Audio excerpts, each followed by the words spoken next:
অনেকে কি করে স্পিড ব্রেকার দেখলে এরকম ভাবে হচ্ছে উপরে দাঁড়া যায়, এই যে আমি উপরে দাঁড়া গেছি, এই যে এরকম ভাবে হচ্ছে দাঁড়া যায়। কিন্তু এটা ভুলেও করেন না, দাঁড়া গেলে আপনার নিজের বডির উপরে হচ্ছে কোনো চাপ যাবে না তেমন, কিন্তু বাইকের তলা ইঞ্জিন গার্ড ভেঙে যেতে পারে। তখন ভুলেও জোরে জোরে যেতে যান না। আরে এই রিক্সা কোথা থেকে আসলো? ওয়াও, পুরাই ওয়াও। আমার বাম পাশ থেকে হচ্ছে বাস আসতেছে, হঠাৎ করে দেখি যে রিক্সাটার সামনে। এখন আমি যদি তারা দেখে বামে কাটা নিতে নিতাম তাহলে কি হতো? বাসটা নিচে আমি পড়ে যেতাম। তাহলে কার দোষ? আমি মরলাম। উল্টো সাইড থেকে আসা একটা ভেহিকেল, যার এইদিকে আসার কোনো নিয়মই ছিল না, তার জন্য আমি মরলাম।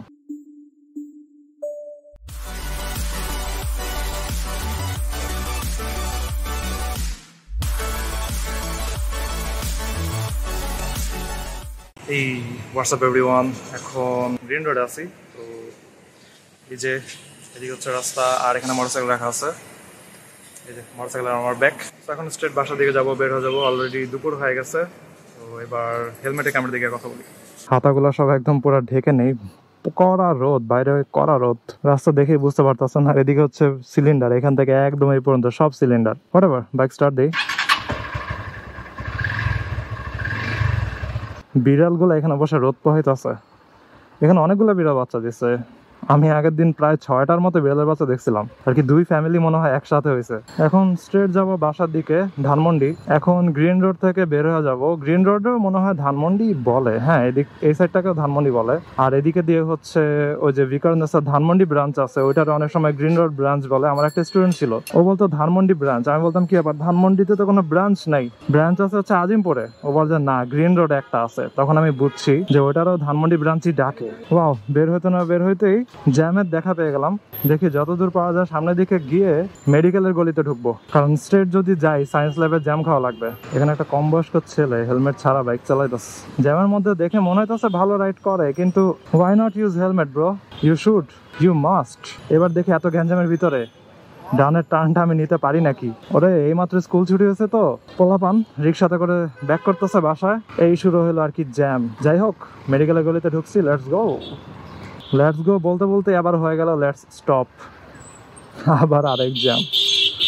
আজকে আমার কপাল, এমন একটা টাইমে বেরোইছি। ওয়েট আ মিনিট, এদিকে তো খালি। ও আচ্ছা, বুঝতে পারছি। ডান সাইডে তো হচ্ছে বিকারনেসার গ্রিন রোড ব্রাঞ্চ, যেটার কথা বলতেছিলাম, ওইটারই লাগছে জ্যাম। যা প্যানোরমা নাকি প্যানারোমা হসপিটালের সামনে আছি। এখান থেকে বের হয়ে তারপরে কথা বলি।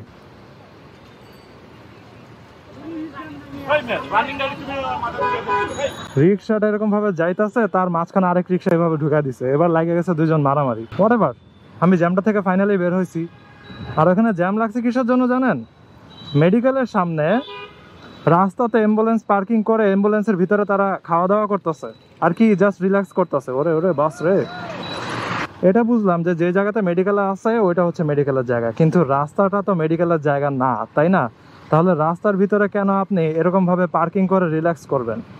এমন হতে পারে যে অ্যাম্বুলেন্স ইমার্জেন্সিতে আছে, এই জন্য হচ্ছে আপনি অ্যাম্বুলেন্সটাকে রাস্তা রাখছেন, কিন্তু ইমার্জেন্সি না। ভিতরে মানুষেরা হচ্ছে খাওয়া দাওয়া করতেছে, একজন শুয়ে আছে গামছা মুখের উপর দিয়ে। তার মানে তারা ইচ্ছাকৃত ভাবে জাস্ট এমনি অ্যাম্বুলেন্সটা এখানে রেখে দিয়ে বসে আছে। What was the result? The result was একটা ট্রাক আসতেছে, ওই ট্রাকটা হচ্ছে আটকায় গেল অ্যাম্বুলেন্সটার কারণে। আর ওই ট্রাককে জায়গা দিতে পারতেছে না এই সাইডের গাড়ি। সো যেটা হওয়ার তাই হলো, এবার সবাই আটকায় গেছে। সামনে খালি, সব জায়গাতে খালি। এই দেখেন আমি এখন যাইতেছি, এই জায়গাও খালি, কিন্তু ওই এক অ্যাম্বুলেন্স আর ট্রাক লাগাই দিছে গ্যাঞ্জাম। হোয়াটএভার, এখন আমি ধানমন্ডি লেকের সামনে যে যাইতেছি। তো প্রচুর গরমের ভিতরে লেকের ভিতরে আলো ছায়ার বাতাসে একটু ভালো লাগতেছে আর কি।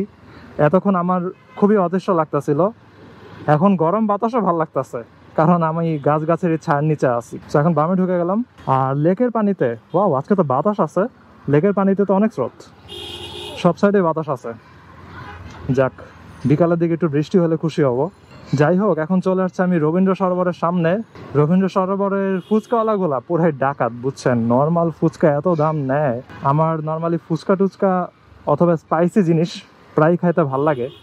তো মাঝে মধ্যে আমি কোথাও নতুন ফুচকা দেখলে দেখি যে ওখানে টেস্টটা কেমন, খায়া দেখি। তো রবীন্দ্র সরোবর আর 32 নম্বরে প্রচুর দাম নেয়। আর আমার এলাকার ওদিকে ধানমন্ডির ভিতরের দিকে ফুচকার দাম অনেক কম আছে, কিন্তু ধানমন্ডির আপনি যদি নয়রের ওদিকে ফুচকা খাইতে যান তাহলে ওইখানে অনেক প্রাইস দেওয়া লাগবে। দই ফুচকার দাম মনে হয় 160 টাকার মতো এরকম। যাক, রাইড করতে করতে ধানমন্ডি লেক পার হয়ে গেলাম। এবার আমি চলে আসছি হচ্ছে মেইন রাস্তার কাছাকাছি। সো এবার আমি দেখবো যে ডান সাইডের জ্যাম কেমন আছে। ডান সাইডের জ্যাম যদি বেশি থাকে তাহলে আমি সোজা গিয়ে জিগাতলার ইউটার্ন নিবো, আর যদি ডান সাইডের জ্যাম কম থাকে তাহলে ধানমন্ডি আবাহনী মাঠের সামনে দিয়ে চলে যাব। আই গেস ডান সাইডে অত বেশি জ্যাম নাই, রিক্সা ভালোই আছে। Let's find it out, jam আছে নাকি নাই। ওরে এখানে রাস্তা কেটে তো পুরাই গর্ত বানায় রাখছে। যারা গাড়ি চালায় বুঝছেন, যারা গাড়ি বলতে আর কি স্পোর্টস কার টাইপের গাড়ি চালায়, তাদের খুবই কষ্ট, অনেক দুঃখ তাদের জীবনে। কারণটা হচ্ছে গ্রাউন্ড ক্লিয়ারেন্স খুবই কম থাকে তো স্পোর্টস কারগুলার, এই জন্য এসব রাস্তাতে তারা যখন যায় খুবই চেক টেক করে তারপরে যাওয়া লাগে। আমি এরকমও দেখছি, ইট দিয়ে হচ্ছে একটু উঁচা করে তারপরে ওটার উপরে চাকা উঠায়, গাড়ি থেকে সবাই নেমে তারপরে ইট দেয়, ইট দিয়ে হচ্ছে উঁচা করে তারপরে ওটার উপর দিয়ে যায়। কারণ বাম্প যদি লাইগা যায় তাহলে গাড়ির তলা যাবে ভেঙে। আর এগুলোর এক একটা পার্টসের দাম তো জানেনি কি অবস্থা। মোটর সাইকেলেও এরকম সমস্যা আছে, কারণ অনেক মোটর সাইকেলই হচ্ছে একটু নিচা, গ্রাউন্ড ক্লিয়ারেন্স কম। যেমন আমার মোটর সাইকেলটার যে ইঞ্জিন গার্ড, এটা কিন্তু অনেক নিচে। সো আপনি যদি দেখেন যে কোথাও স্পিড ব্রেকার আছে, ওইটার উপর দিয়ে ধাম করে উঠা যায় না। হ্যাঁ ঠিক আছে, অনেকে কি করে স্পিড ব্রেকার দেখলে এরকম ভাবে হচ্ছে উপরে দাঁড়া যায়। এই যে আমি উপরে দাঁড়া গেছি, এই যে এরকম ভাবে হচ্ছে দাঁড়া যায়। কিন্তু এটা ভুলেও করেন না, দাঁড়া গেলে আপনার নিজের বডির উপরে হচ্ছে কোনো চাপ যাবে না তেমন, কিন্তু বাইকের তলা ইঞ্জিন গার্ড ভেঙে যেতে পারে যদি স্পিড ব্রেকারটার সাইজ একটু উঁচা হয়। গ্রাউন্ড ক্লিয়ারেন্সের ব্যাপারে আরেকটা জিনিস, আপনি যখন ভাঙ্গাচোরা রাস্তা দিয়ে যাবেন তখন অনেক স্পিডে যাইতে যায় না, ওই যে মানুষ যেটা করে আর কি।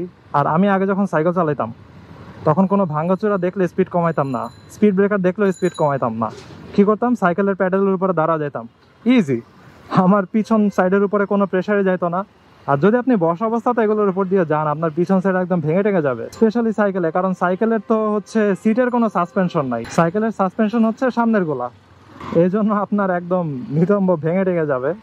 আর মোটর সাইকেলে বসে বসে একটু বাম্প খাওয়া যায়, কিন্তু যদি অনেক বেশি ভাঙাচোরা থাকে তখন ভুলেও জোরে জোরে যেতে যান না। আরে এ রিক্সা কোথা থেকে আসলো, ওয়াও পুরাই ওয়াও। আমি